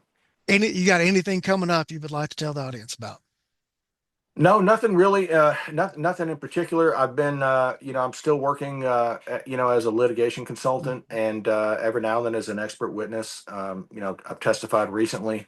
I'm retained in a couple of different officer involved shootings and also some Mhm, self defense shootings. And again, I'm still trying to be very, very cautious about the kind of cases that I take. mhm, I turn away more cases than I accept, and I often tell attorneys that their clients are guilty. right, I know we just talked about, whether or not carrying a gun by itself, makes right, makes you, a malicious actor. Um, I just would ask every single legally armed American to please remember that a firearm does, in fact, amplify every single conflict that you get involved in. And mhm, man, be careful. Please be careful about what you say and what you yep, do. And please be careful about letting other people know that you have a firearm, because sometimes that's not the best thing to do. yep, If there's one piece of advice I could give is it's concealed for a reason. You don't need to show all your cards right up front. right. Let's don't do that. I'd be willing to bet that a lot of private sector firearms training would change dramatically if every firearms trainer out there in the world had to spend some time in a courtroom. I absolutely believe that too. I really do. Sit there in a courtroom and watch for the full week, the whole week. Sit in there and watch these lawyers, Hmm. brilliant attorneys on both sides, fight each other over just a few yards of progress. And when you Yeah. still have 20 miles to go to get to the Hmm. end of this trial, and you realize, oh my Yeah. goodness, my future freedom depends Hmm. on how this argument works out and whether they will or won't be, the jury will or won't even be allowed to hear the facts about my case. Hmm. It's horrifying, man. And 100%, every Yeah. firearms instructor really does need to go sit through a complete trial so they can see what it really looks like. And a deposition. Oh, yeah, that'll get your mind right. That will get your mind right. Let me tell Yeah. you. Yeah. Because things you didn't realize were even questions that you needed to have an Mhm. answer to are Yep, questions. they are questions They are questions. and hostile questions. And they will get asked. Uh-huh. They They will get will. asked. Yeah. And it's funny to me, one last thing on this is like one of our deputies was involved in the shooting. And it's clear cut, just like Mhm. clear cut as justified as it could be. We released the video to the public, and I watched it get discussed by some of the YouTube Mhm. experts Sure. and all the Yeah. social media commentary and everything that was well, I actually investigated it, testified in the trial as an expert witness, Hmm. sat through and watched all the other testimony, was there in the jury room, was there in the courtroom when the jury came back with a question, Hmm. and everybody talked about everything the deputy did prior to the shooting. But the suspect who lived uh, claimed that he didn't realize it was a deputy sheriff because the deputy shined a flashlight in his face and he couldn't see that it was a deputy. And so the jury came back in and wanted to see the video. And what they were concerned with was where the deputy's flashlight was pointed. Yeah. And that had not been a question that anyone had discussed Yeah. leading up to that. And I'm sitting there in the courtroom going, oh, wow. Yeah. That's, and I actually heard when they played the video, they actually stopped it and went frame by frame so that the jury could see it. I heard a juror say, it wasn't pointed in his face, it was pointed at the ground. Mhm. Like said it out loud. Yep. Yep. Well, okay. You never know what they're going to fixate on, and you never know what Hmm. they're going to ask. Yeah. You just don't know. I have also seen a jury acquit a guy of burglary, but convict him for having the tools to commit Hmm. the Yep. burglary. That they, Right. folks, if you have no idea what you might befall with your day in court. No, you You have don't, no and you idea. don't get to control the Yeah. process or the outcome. It's Yep. horrifying. Yep. Again, best place to be is not be there in the first place. There you go. And Yeah. I'll see you here in I guess another 2 months or so at Yes. See TechCon you because there. you're presenting this year, right? I am, yeah. Frankly, I'm presenting horror stories. I'm presenting real world cases that I've Yep. worked on, Yeah. that and showing people what actually happens when you Hmm. end up in a courtroom and why you never want to be there. Yeah. And these are real world cases that I've worked on. I even have some video that I'm allowed to show, and Hmm. man, it should be pretty eye opening for some people. Yep. I testify for the defense in a case, which, by the Yeah. way, the DA in that circuit does not like me at all. But I testify for the defense in a case that a guy that should not have even been charged Hmm. is convicted of murder. Wow. You just don't know. And you never know, man. Once that ball gets rolling into the court system, you don't know how it's going to turn out. That's it. But That's it. well, Well, thank you Doug, for having me. I really enjoyed it. I enjoyed it as well. Thank you for coming on. How can people reach you if they want to get in touch with you? My website is rdrtexas.com. You can find me there, and I've got a phone number and an email address on there as well. All righty. Well, Doug, I appreciate your time tonight because, like I say, we've been going over 2 hours total. I appreciate you taking your time out of your Sunday to stop here and chat with us and to the audience. We know that your most important asset is your time. Thank you for choosing to spend it with us.